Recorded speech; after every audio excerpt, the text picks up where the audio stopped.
अगर तुहानू याद होवे तां 10 तो 12 साडे MNA लोटे हो गए सन जी जी जिहड़े नूर आलम खान KPK राजा रियाज बकला दुल क्या से 10-12 बंदे सन जिन्हां ते इन्हां जिवें दरिया किसी गल नूं टाह लांदा होवे वो टाह लग गई ते जदों टाह दरिया ने लाई होवे उहनूं कोई डक नहीं सकदा वो कोई टुरदी जांदी इन्हां वो गल दी इब्तिदा कीती और उसदा रिजल्ट की निकलिया कि हुकूमत चली गई। सो अगर ये ढांचा जमीन ते मौजूद हुंदा इन्हां लोकां नूं रोकिया जा सकदा सी इन्हां लोकां दा वास्ता किया जा सकता सी और इन्हें जरूरत नहीं सी होनी कि जी ये जाके ते दूजे पासे जाके खलो जान। सो उस नज़रिए दे विच इलैक्शन एनालिसिस मैनेजमेंट सैल का क्याम आया फरवरी 2023 दे विच भट्ट साहब दे कोल और मलिक साहब दे कोल और नोटिफिकेशन मौजूद है जिहड़ा इमरान खान ने अपने दस्तां नाल कीता है। बहुत रेयर रुकइयां ने कि खान साहब ने किसी थां से कोई नोटिफिकेशन अपने दस्तां नाल कीता होवे। सारे नोटिफिकेशन जिहड़े ने वो सैकटरी जनरल करता है या जनरल सैकटरी करता है वो जिहड़ा भी ऐसी वो उमर अयूब होवे या सलमान अकरम राजा होवे या असद उमर होवे वो करते सन।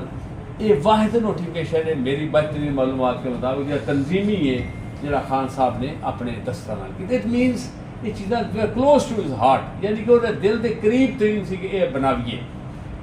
सो असा 2023 तो काम तो शुरू हो गया। बदकिस्मती की हुई कि चंद महीने बाद ही खान साहब गिरफ्तार हो गए और वो अज तक भी पटियाला जेल के विच।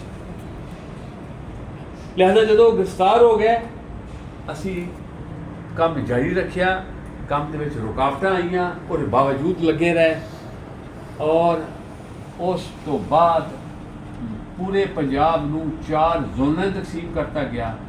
मैं तुहाडे सामने जिहड़ा खड़ा वा मैं सेंट्रल जोन का मैं चीफ ऑर्गेनाइजर या ऑर्गेनाइजर। इस तो अलावा शुमाल जनूब और मगरबी 3 होर ने जोनां जिहड़ी सेंट्रल जोन है ये गुजरात डिवीजन है ये गुजरांवाला डिवीजन है और ये लाहौर डिवीजन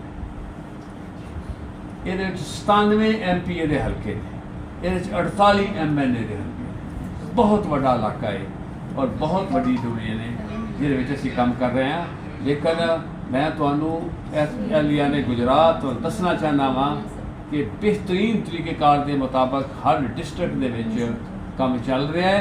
एक अद डिस्ट्रिक्ट दे विच काम थोड़ा जिहा ढिला है और अज गुजरात ज़िले ने उस काम दे विच बाकी ज़िले दे नाल बराबर आ गया जिस वेले अज चाहुंदी असां